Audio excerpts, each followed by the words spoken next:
ఆది కానటువంటి ఒక పరుల సొమ్మును ఆశించేటువంటి దుస్థితిలో మేము లేమండి. యాజ్ పర్ గౌరవ హైకోర్టు పరిధిలో ఉంది. వాళ్ళ ఇన్స్ట్రక్షన్స్ ప్రకారమే వాళ్ళ చట్టానికి లోబడే చట్ట పరిధిలోని మేము నడుచుకుంటాం. ఎవరిని ఎటువంటి ఇబ్బంది పెట్టం. ఈ భూ వ్యవహారానికి సంబంధించి సబ్జెక్టు పూర్తి తెలియనటువంటి వాళ్ళు కూడాను మా మీద నిందారోపణలు చేయడం రియల్గా చెప్పాలంటే మా మనసుకు చాలా బాధ కలిగిస్తుంది. అన్ని రకాలుగా అక్కడ ప్రజలు ఏ రకంగా అయితే బాధపడుతున్నామో మేము కూడా మా రైట్స్ కోసం పోరాడేటువంటి వాళ్ళమే.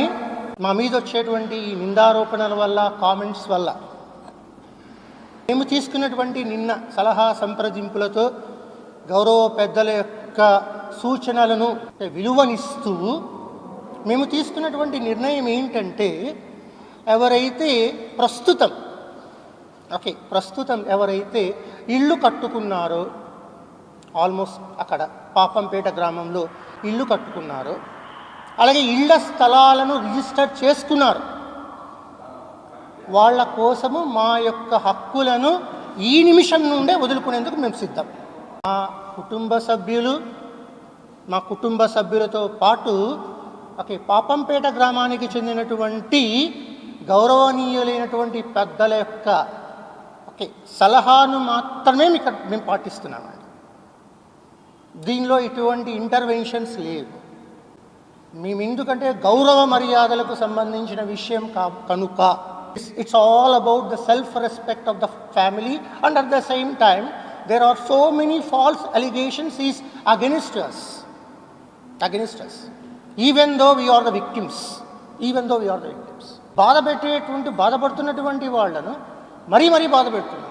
ఓపెన్గా చెప్తున్నాం. దగ్గర ఒక 20 సంవత్సరాల కింద నుండే కదలిక వచ్చింది.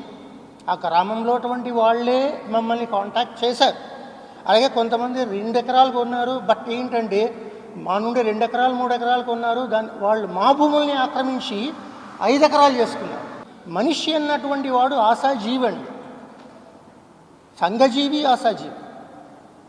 కాబట్టి ఆశతో ఒక పోరాటం చేస్తున్నామంటే, ఈ పోరాటంలో భాగంగా మా మీద వచ్చినటువంటి ఈ యొక్క అలిగేషన్స్కు మాత్రం చాలా బాధపడి నేను మానవతా దృక్పథం అన్నటువంటి పదాన్ని కూడా ఉపయోగించట్లేదు. ఇక్కడ ఓపెన్గా చెప్తున్నాను. మాకు తెలుసండి కష్టం అంటే ఏంటో తెలుసు. అండ్ దెన్ కష్టపడేటువంటి వాళ్ళ ఎంతో కాయకష్టం చేసి వాళ్ళు అక్కడ ఇల్లు కట్టుకుంటారు, స్థలాలు కొనుక్కుంటారు. డబ్బన్నది ఎప్పుడు కూడా ఏంటంటే ఈజీగా రాదు. నల్లేరు మీద నడకలాగా ఉండదు. కాబట్టి ఎటువంటి ఇబ్బందులు ఎవ్వరికీ గురి చేయము. మీడియా ముఖంగా బలంగా చెప్తున్నానండి, మేము ఇల్లు కట్టుకున్నటువంటి వాళ్ళు and at the same time already స్థలాలు కొనుక్కున్నటువంటి వాళ్లకు మా యొక్క హక్కులను మేము విడుదల చేస్తున్నాము.